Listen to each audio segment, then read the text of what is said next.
This is Ian Lamont, author of Google Drive and Docs in 30 Minutes. Today, I'm going to show you two things that you can do very quickly to clean up a big, messy Google Sheets like this one. If this video helps, please like it and follow me. Let's get started. So the number one thing I do whenever I open up a Google Sheet and I can see it's gigantic, it's messy, columns are all over the place, it's hard to kind of find out where you're going sometimes if it's a really big sheet. The first thing I do is I freeze the top row. It's very easy to do this. So click the number 1, that will select the top row, and then go to View, Freeze, 1 row.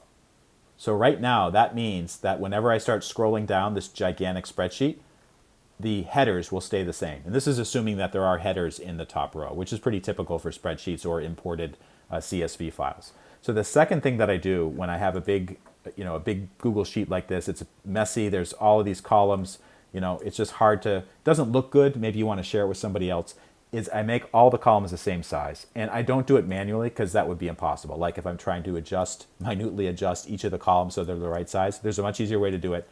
Click the square that's right to the left of the letter A and above all the numbers. That will select all of the columns and all of the data in your spreadsheet.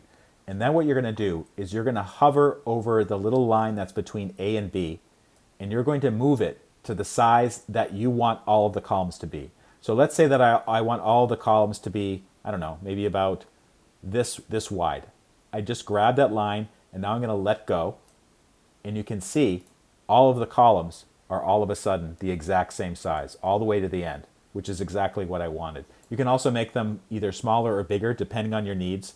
There might be some issues here because the title here is actually being cut off, but that's basically how I handle big, messy spreadsheets. I freeze the top row, and then I right size all the columns to the exact same size.